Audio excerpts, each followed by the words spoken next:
Imagine trading away multiple first-round draft picks to bring a generational monster like Myles Garrett or Max Crosby to this defense right in the middle of the season. We are staring down the barrel of a make-or-break year where our roster could absolutely skyrocket into the elite tier, or completely crumble in the trenches. Grab your gear and strap in, because the rumors, the intense roster battles, and the blockbuster trade scenarios are getting absolutely out of control today. If you want to survive this wild off-season with the best insider talk, smash that like button, share this video with your crew, and subscribe to the channel right now. Let us dive straight into the absolute heart of the beast, and that is our defense. I am looking at our back seven right now, and let me tell you, the anticipation is practically killing me. We led the entire league with 22 interceptions last year, which was an absolute thrill ride to witness. Will we hit that exact magical number again? Maybe, maybe not. But here is the absolute undeniable truth of the matter. This defensive unit is going to cover so much more ground this season that it will make opposing quarterbacks dizzy. The transition and evolution in our coverage schemes are going to be a beautiful sight to behold. We are talking about a vastly improved man-to-man lockdown ability across the board, and a zone coverage net that is going to swallow crossing receivers whole. And let's talk about the giant elephant in the room. Devin Bush stepping in as a coverage linebacker. I am just going to say it out loud because someone has to. He is a massive, noticeable upgrade over Tremaine Edmonds in that specific coverage role. You can literally feel the shift in speed and instinct when you watch the film. But the suspense is eating away at me when it comes to that other linebacker spot. Is DeMarco Jackson going to step up, take the reins, and claim what is his? Or are we going to see Deshaun Elliott force his way into the rotation and absolutely wreck people over the middle? Then you look at the back end, our safety pairing. The absolute raw potential of Kobe Bryant back there has me hyped beyond belief. If he and his running mate can lock down the deep third of the field, we are seriously in business. But the real linchpin, the absolute beating heart of this entire defensive operation, comes down to the health of Jalen Johnson and Kyler Gordon. If you can look me in the eye right now and promise me those two absolute warriors are fully healthy and playing at their standard level, our back seven is going to be an impenetrable fortress. But honestly, does an elite secondary even matter if our front four cannot generate a single ounce of pressure? That brings us to the agonizing, frustrating reality of our defensive trenches. Let's not sugarcoat this for a second, guys. We fielded a bottom five defensive line last season. It was downright painful to watch our edge rushers get neutralized week in and week out. We do not need them to magically transform into the 85 Bears overnight. We are not asking for top 10 miracles or legendary performances every Sunday. But can we please, for the love of the game, just climb from 30th to maybe 20th? Just be marginally better. Grady Jarrett was battling that nagging knee issue for the majority of last year, and it clearly, obviously hindered his dominance. Can we get a healthier, meaner Grady Jarrett this season? He doesn't even need to be at his absolute peak. He just needs to be a force multiplier who commands double teams. And what about Jervin Dexter? It is absolutely time for him to take that next critical step, to find that ruthless consistency in this defensive scheme instead of just flashing potential. But if you want my dark horse, the guy who I think is primed to absolutely explode onto the scene this year, it is Austin Booker. Did you see the way he turned it on late last year? The kid was playing like a man possessed, and he is the ultimate wild card for this defensive front. We are also waiting with bated breath to see what Jamar Turner and Dio can actually bring to the table once they hit the turf. And of course, we have to talk about Montez Sweat. The man had a beautiful bounce-back campaign compared to the struggles of 2024. He is a genuinely good, highly reliable edge setter. If this front four can just improve by 10 measly %, and that back seven stays healthy and flies around like we know they can, we are staring at a top 15 defense easily. Combine that with what should undoubtedly be a top 5 offense, and we are going to be an absolute nightmare for the rest of the league to deal with. Flipping over to the offensive side of the ball, the snap count battle at wide receiver is keeping me awake at night. When we look at guys like Khalif Raymond, Zavon Thomas, and the rest of that loaded room, who is actually going to be on the field when the game is on the line, and we need a crucial third down conversion. Look, if we are talking about absolute, unbreakable trust within Ben Johnson's offensive system, Khalif Raymond is the safest bet you can possibly make. The offensive familiarity is there. The veteran savvy is undeniably there. He knows exactly where to be, when to break his route, and how to read the coverage. But let's not ignore the explosive, game-breaking potential of Zayvon Thomas. If this kid absorbs the playbook and starts flashing that incredible speed early on in camp, are we really going to keep him off the field?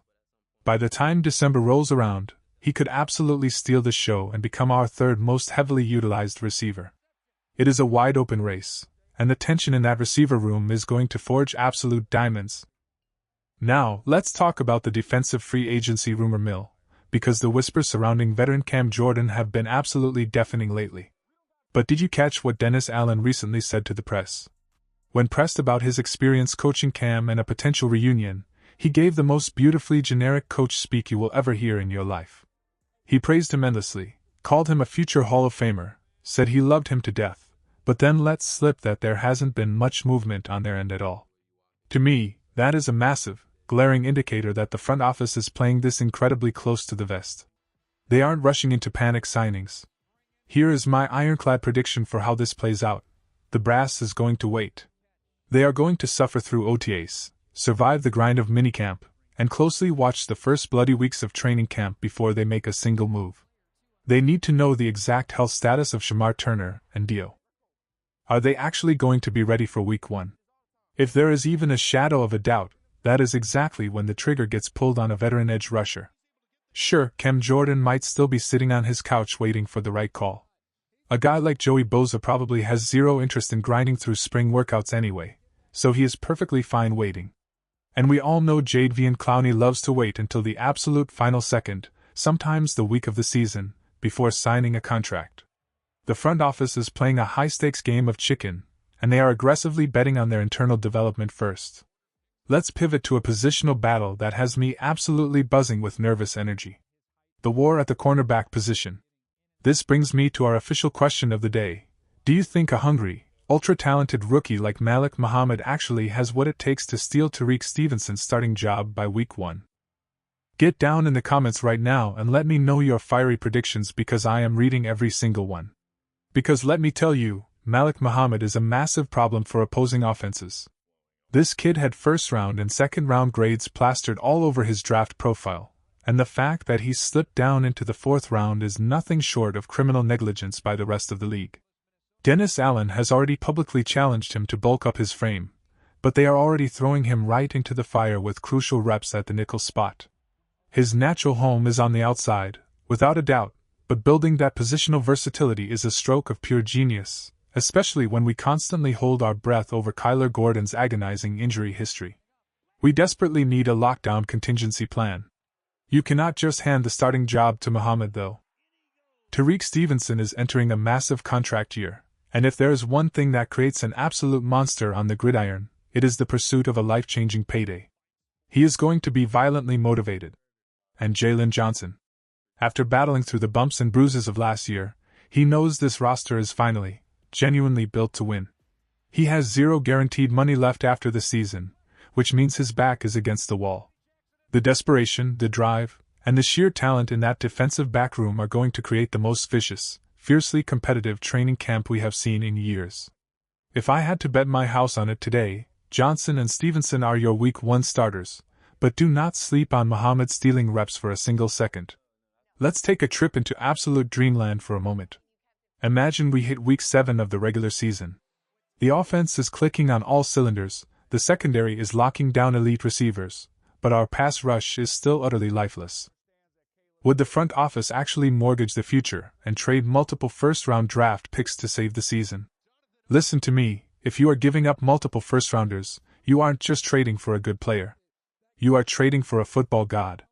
You are picking up the phone and demanding Myles Garrett. You are throwing the kitchen sink at the Raiders for Max Crosby if he is having a historic year. That is the absolute only scenario where you leverage the future of your franchise to that degree. But let's be totally real here, a more cautious, calculated strike is far more likely. Firing off a second-round pick or a day 2 package for a high-tier pass rusher, exactly like the brilliant move for Montez Sweat a couple of years back, is exactly how this front office operates. They are cautiously aggressive.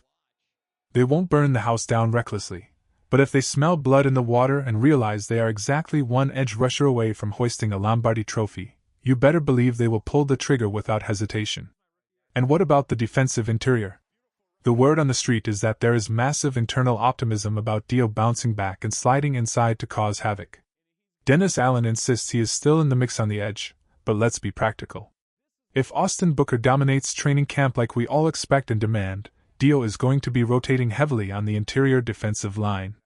Look, the contract is what it is. We cannot magically erase it or go back in time. We just need him to be a heavily utilized rotation piece, an above-average run stuffer who can occasionally collapse the pocket and make the quarterback sweat. If he can give us that gritty, unglamorous production, we will gladly take it at this point. Finally, keep your eyes peeled for the undrafted rookies fighting for their absolute football lives. Hayden Large is gaining massive steam as an absolute bulldozer of a tight end and fullback hybrid out of Iowa. Ben Johnson is already singing his praises, and with his sheer physical versatility, he could absolutely force the team to carry 4 tight ends and make the final 53. Caden Barnett out of Wyoming is arguably the most technically gifted of the undrafted group, but cracking our incredibly deep offensive line is going to be a monumental, uphill task. And do not forget Jaden Loving from Wake Forest. The kid has explosive athleticism for a defensive tackle. Ideally, you stash him safely on the practice squad, let the coaching staff mold him like clay in the shadows for a year, and unleash him next season. This roster is simmering with insane potential, packed with volatile position battles, and primed for an explosive season. The anticipation is reaching an absolute boiling point. Keep that passion alive, keep debating in the comments, and let's get ready for a season that could change everything.